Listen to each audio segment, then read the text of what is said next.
Hey guys, before we start, a quick shout out to Alpha Dog Nutrition for sponsoring this podcast. Alpha Dog products are now available at dusupply.com, and you can use code ALPHADOG15 at checkout for 15% off and a credit for free shipping to try it yourself. Now let's get you to your podcast.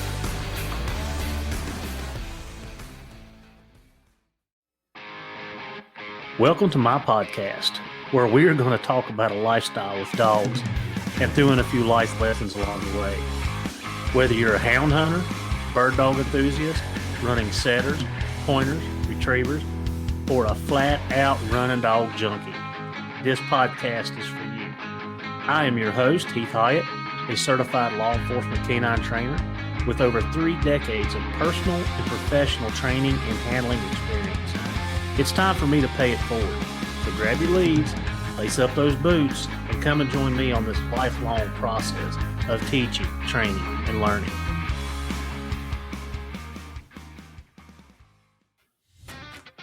Are you looking to unlock your dog's full potential and give them the best nutrition possible for peak performance? Then look no further. Inukshuk has what you're looking for. Inukshuk's nutrient-dense formulas are crafted to keep your dog's energy high and performance top-notch. Packed with premium proteins and essential fats, Inukshuk delivers the balanced nutrition your dog needs to thrive. From hunting dogs to police canines, Inukshuk is trusted by professionals. Give your dog the power of peak performance with Inukshuk Professional Dog Food. I open the latch with one hand while holding the bat of straw in the other, carefully sliding one leg through as I pull the gate open enough to allow my 250-pound frame to squeeze in without letting the 3 tyrants out. After a quick step through, I pulled the gate closed while blocking the escape. It was then I realized I had unknowingly, yet seamlessly orchestrated one of the best maneuvers a houndman could have. Operation Gate Escape. So that was yesterday. I was feeding, and after I had fed, I'd put the pups back up, and I was like, I'm gonna put a little bit more straw in the dog house, because pups wear it down pretty quickly. They don't just go lay in one spot; they're all over the place. And plus, I have 3 of them in the same pen, with a rather large dog house. So I had went in and put the straw in, and I was stepping back out, and I have learned to, adjust your body. You only open the gate enough to get one leg in or out, and then you step through and you quickly shut it behind you. And I started laughing. I'm like, I have perfected this craft of gate blocking. And I thought I would open this podcast with the Great Escape, because I am a master at preventing the Great Escape. So, and I know every other houndman that has hounds does the exact same thing. And I will say that I spend a lot of time making my dogs wait, patiently wait. I'll crack the door, make them wait, or I'll stand in the door, make them wait until I'm ready. And that's going to go into a conversation we're going to have in a little bit. But so the dogs aren't just like trying to run over top of me, right? And they don't. But I had to laugh at myself for that, how seamlessly I slide in and I slide back out of the pen without letting the pups get out. So there you go. Welcome to this day episode of What's Up Wednesday. So first and foremost, I want to give a shout out to some of the people that listen. I want to shout out to Carter Blackwell down in North Carolina. He's one of the regular listeners. He is a young gentleman that hunts with his dad, Bobby, and I met them down at the Grand America. I have talked to Bobby through email and phone since. Bobby's retired law enforcement, and it's guys like you and girls like y'all that keep the podcast going. If you didn't have listeners, then, you're just kind of, beating a dead horse. So thank you guys for listening and tuning in. And sometimes, like today, there's not a whole lot going on today. We're going to talk about a trip to the outdoor show. Training wise, not a whole lot. Like this last week and a half, temperatures have been horrible. Everything's been froze up. Finishing up basketball season. Still, just stuff's going on. We've had a couple things that's happened that we've had to take our evenings and do that and fill in with some of the stuff. So we just hadn't had a lot of time. So basically the training part of this is yesterday, I put the dogs back out on a tie out while I was feeding, and I left them there a little bit longer than normal. And one of the gyps, Abby, she was barking quite a bit about halfway through. I went down to the lower lot and was cleaning dog pens and making sure I got all the ice out of the bucket so I could put, fresh water back in. And, I heard her up there barking. So when I come back up to the top of the hill, I literally stood there until she stopped. And when she stopped, I walked over. I made her take the slack out of the tie out, which means I stepped to the center. She come to me. I petted her a little bit. I reached down and I unclipped her and I petted her. And, she just didn't bolt out of there. She was like, oh, I can go. So training wise, that's where I'm at. I have a younger, so those pups are 4, 5, getting ready to be 5 months old. I did make a faux pas this week. I had the dogs out. I was in a rush. And so Miles is my pup that wants to chase the neighbor's cars up and down the driveway. And he got started by the sea litter because the sea litter started doing it, and I had him out with them. So monkey see, monkey do. So I had the 3 pups out, Miles and Abby. And I put a challenge out to you guys. So I've got the 3rd pup, and I have not come up with a name for her. She is very unique. She looks a little different. She is a tricolored dog. A little bit longer and lankier, has a little bit more of a, I don't know how to say it. She has a little bit longer head down to her nose, snout on her. And I can't come up with a name. I told Maddie, if you wanted to keep her, so come up with a name. So we haven't come up with a name. So if you guys can give me a name, send it to my, send it in Messenger or Facebook, or, drop it into DM on Instagram. And I would love to hear some of these names because I'm at a standstill. Like, we name our litters like A, B, C, and this is not one of those litters. So I'm just coming up with a name. Like I said, we named the other one Abby. Miles is a pup that I got from Kirk Rogers. He's he's a nice looking walker dog with a big ball mouth. He's getting ready to turn 6 months old, I think. And then I have a little black and tan, high tan looking dog that I got from Richie, and she's 15. She's about 15 weeks old. Now I'm gonna tell you that right there. Now she's into everything. If you see me post some pictures on my story on Instagram or Facebook or whatever, she's the one usually laying in my lap. Like, we've been keeping her in the basement because it has been so cold, and I don't want to put her outside by herself. She's just a little bit too little for the bigger pups. They tend to wool her too much. And my thought process with that is I don't want her becoming aggressive because they're playing with her and she's so small that she thinks she has to defend herself. So they do interact and they're out here in the yard all the time, whatever. But as far as putting her in a pen with older pups, I haven't done that. So we've been keeping her in the basement. I've got a crate back in the corner, and she got a nice little bed in there. But she's been going everywhere. We went and cut wood yesterday, and she goes with me and runs around in the woods. And when I go to the trash dump, grab her up, throw her in the truck, she'll ride with me to the trash dump. So anyway, she's full of herself, very full of herself. So that's kind of the pups I'm fooling with. But if anybody can come up with a name for the and I tell you what, I will post a picture of her on this video for YouTube. I'll post a picture of her so you can look at her, and you guys help me come up with a good name, like a really good name. So I'll be looking forward to those.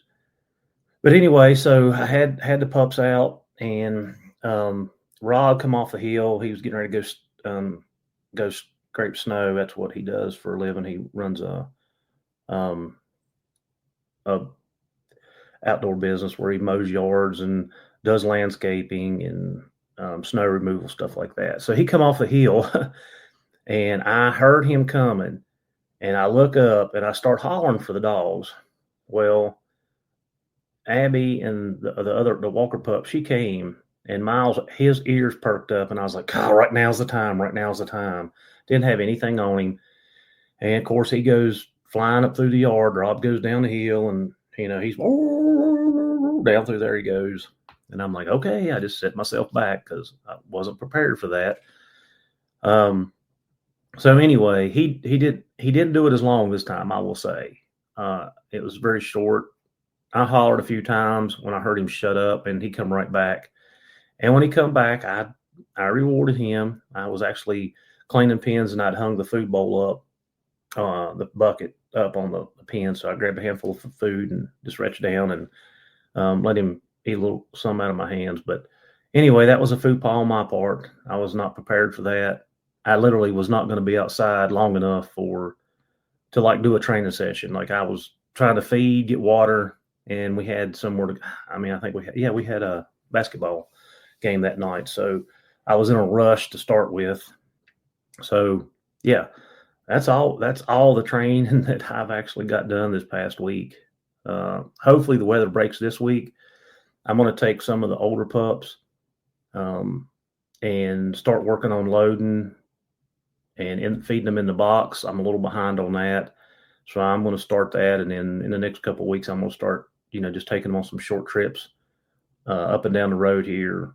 Just kind of work them into that, because I've really got to get on them. Like, I need to be getting them out. I was thinking about it yesterday when I was outside, that, like, gosh, man, I'm a little behind.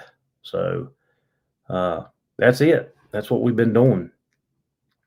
Went up to the Western Virginia Outdoor Show this past weekend. Friday, I got up Friday. I didn't get to go up Saturday because of other obligations, and I kind of split my time between, George Lambert, the Mountain Music and Mule booth, and American Bear Foundation. Wayne and Eric were up there running that booth. So I tried to spend a little bit of time with them. I got caught up a whole lot of time with George, talking dogs and talking to people that come by about dogs and hunting. And one of the things that George and I kind of would step back after we talked to everybody, we asked everybody how their season went. No one told us that the season was great or outstanding. Most of the people said it was tough, that they had a hard time finding bear, that, it just wasn't like it had been. So that was a common theme from everybody we talked to. And like I said, George was there Saturday and Sunday, and I haven't caught up with him to find out how many more people he talked to, and I'm sure it was a bunch. But so let's go back to the Great Escape, the gate. Okay. So we were talking to I was listening. I was only listening. George was having a conversation with a guy, and they were talking about the dogs blowing out of the back of the box, and running over top of them when they go to let them out. A lot of times that would be our hunting style. Like, are you just dumping dogs on? You pulling up, dumping the gate. Are you dumping the box, right? Or are you pulling up, letting the dogs out, let them clean out, doing different things, right? What is your regiment? The consistency. What's the consistency? I know Ross and I talked about that in a podcast last week. You got to be consistent in what you do. So back to the gate, that's one of the reasons when my dogs start getting too hyper or too excited about getting out of the pen, that I slow down. And like I said, I will open the gate just enough to be able to put my body in front of it where they can't go around me, and make them stand there until they get calm. And that, we know, that means that they chill, they're standing there, they're not bouncing up and down, and they're not trying to go around you. They're like, okay, I need to wait a second. And it's so simple. I mean, it takes, very seldom does it take over a minute to get that behavior. I mean, and once they understand, it's like 5 seconds, boom, they're standing there waiting.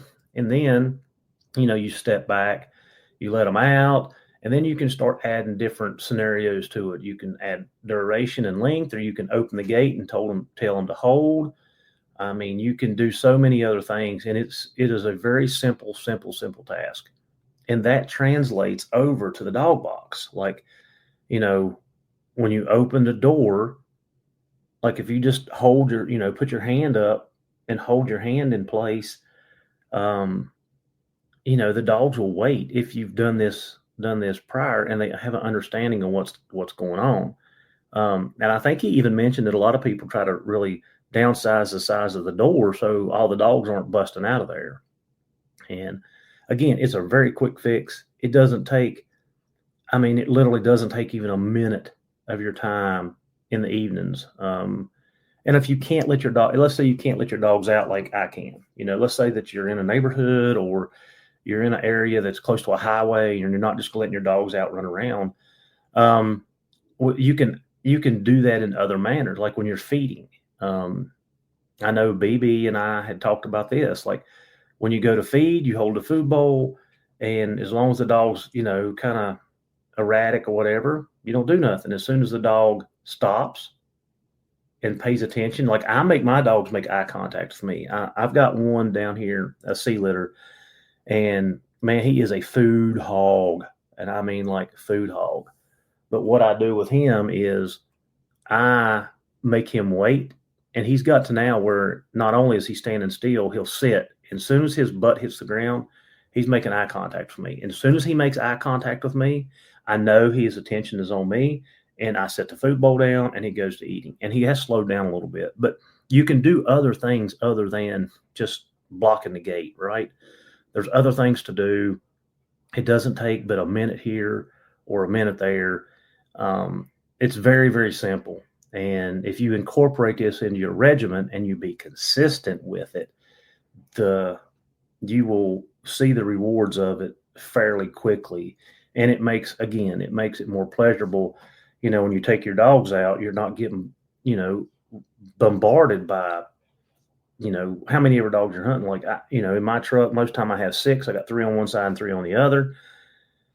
And, I've gotten a little bit lazy. I'll open my gate and I'll say 1, and one of them will come out, and I'll put a collar on them, boom, and I send them, and I'm like, all right, another, and they'll come out, and I'll put a collar on, and I'm like, okay, and then I put them on that way. So I've gotten a little lazy with that, and I think I'm going to try to tighten it up with the new bunch that I'm hunting.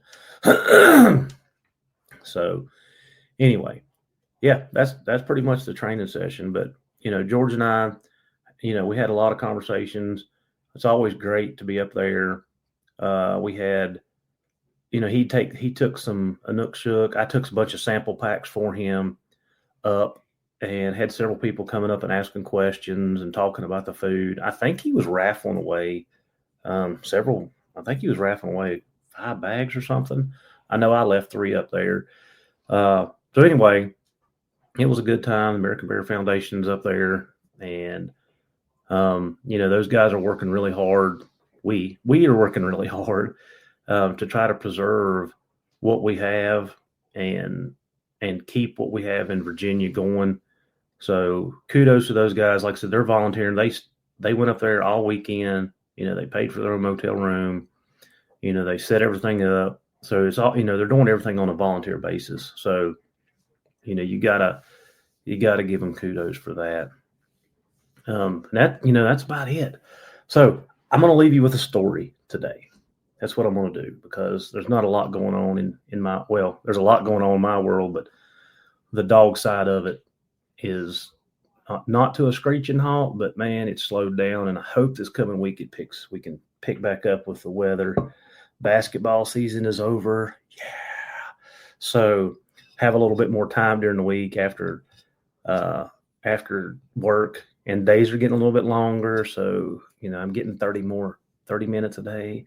I was talking about this yesterday. Like, I haven't been trout fishing this year. And last year, I know I only went 1 or 2 times. So I'm hoping I can get back into that. I gotta catch me some trout, put some stuff in the freezer. But here's a story. All right.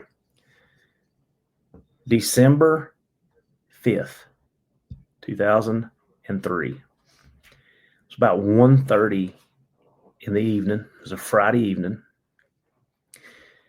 And I was literally graduating from the police academy. We were at a Kiwanis Club building that the Kiwanis own. And we're going through our ceremony of, they're getting the director's awards, and you're getting your certificate, and your chiefs and agencies are pinning badges on you.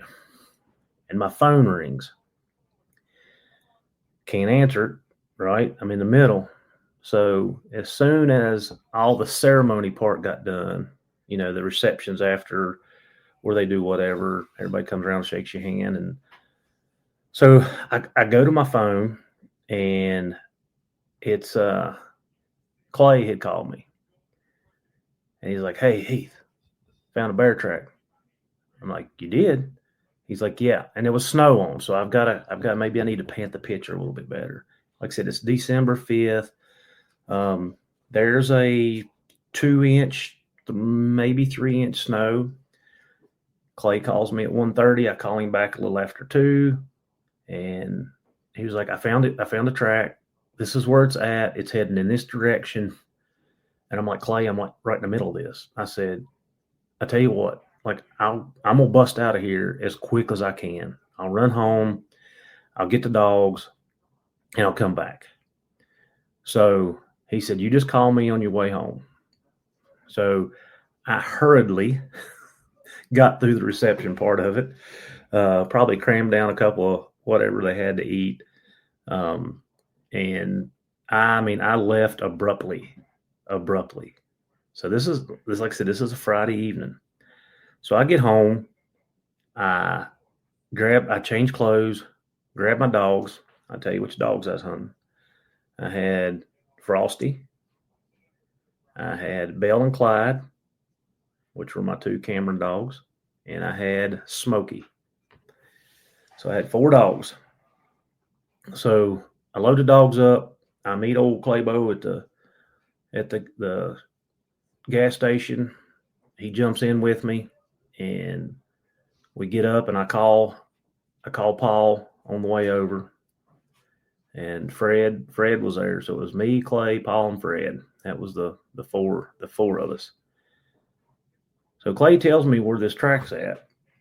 And in my mind, it's not too far from the truck.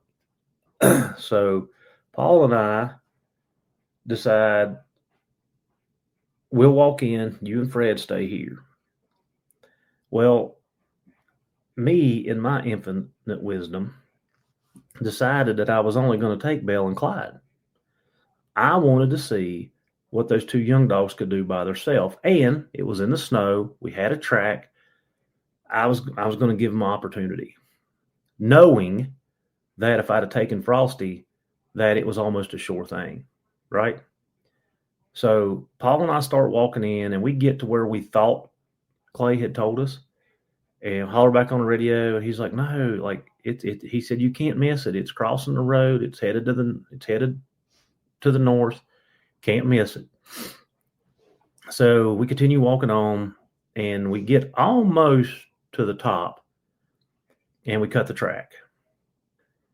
And at first, the dogs did not just immediately open on it. So in my mind, I'm thinking, okay, when did this move? And these dogs are young. Like, I don't think they were quite 2 yet. They may have been right at 2 or right before 2.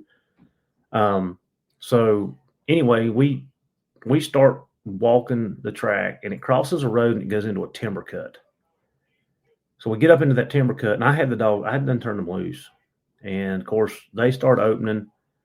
And by the time they top the ridge west of us, like, they're moving now.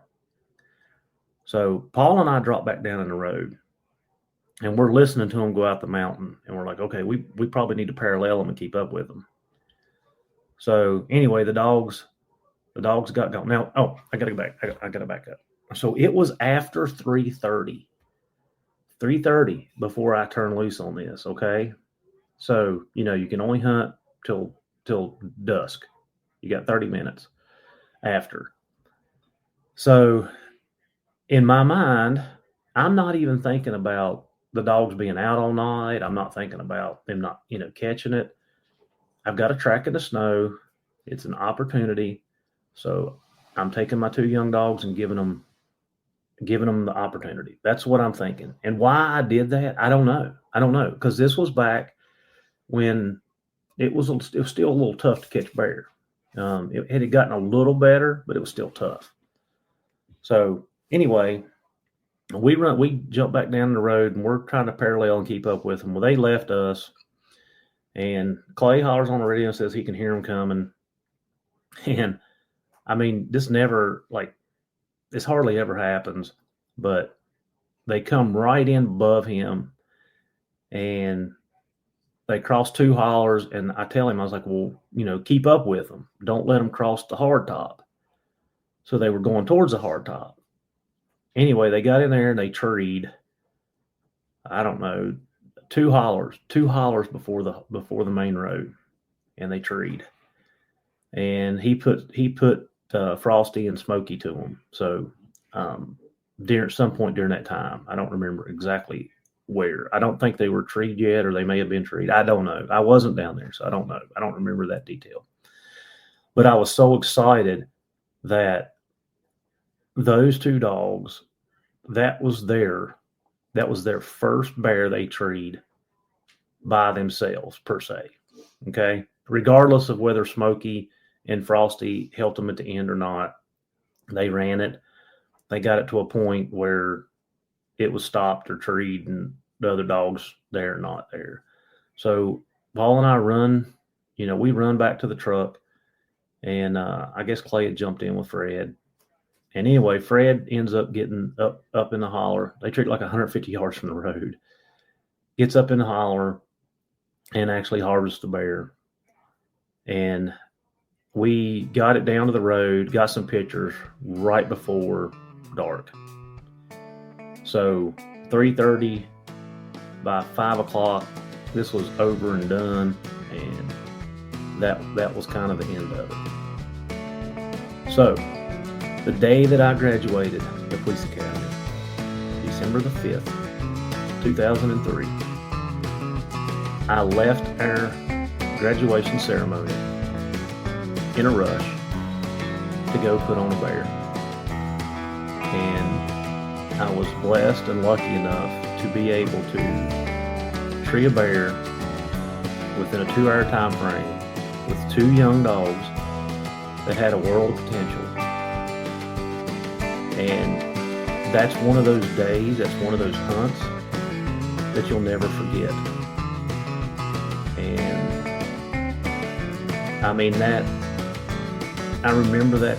I mean, you're just not going to forget that. And I told somebody that story, and they're like, you need to tell about this. You need to tell people like this story. So there you go. I hope you enjoyed it, and we'll catch you next week on What's Up Wednesday. Are you looking to have your dog transported to be kept safe, clean, comfortable? Then the ultimate hound transportation experience is with Muddy River. At Muddy River Transport, we understand that your dog's comfort and safety come first. That's why we offer premium dog hauling services that go above and beyond. Why choose us? We use ozone sterilization after every run. We use an advanced ozone machine to thoroughly disinfect and sanitize our van after each journey. This ensures that your dog travels in a clean, hygienic, and safe environment. Top-of-the-line comfort. Our spacious, climate-controlled van is equipped with comfortable, secure spaces designed to keep your dog relaxed and safe during transport. Professional and experienced drivers. Our friendly, trained drivers are passionate about dogs and dedicated to ensuring your dog's journey is smooth and stress-free. Communication is key. Count on us for route updates, dog check-ins, and projected times. We respect your time and your dog's needs. For a stress-free, safe, hygienic transport experience, book today and give your dog the best ride of their life. We believe our customers' dogs deserve to be treated like we would treat our own. We aren't just dog haulers.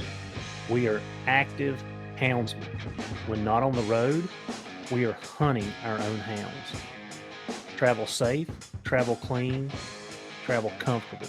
Every trip, every time with Muddy River Transport. Contact us on Facebook at Muddy River Transport Group or call 1-402-274-7558. Do you like to be outdoors like I do? If so, unlock the wilderness with onX Maps. It is your ultimate guide to exploring, hunting, and conquering the great outdoors. With detailed maps, real-time tracking, and exclusive access to public and private lands, onX Maps is your key to adventure. Discover the possibilities and never get lost again with onX. So subscribe today using the promo code K920.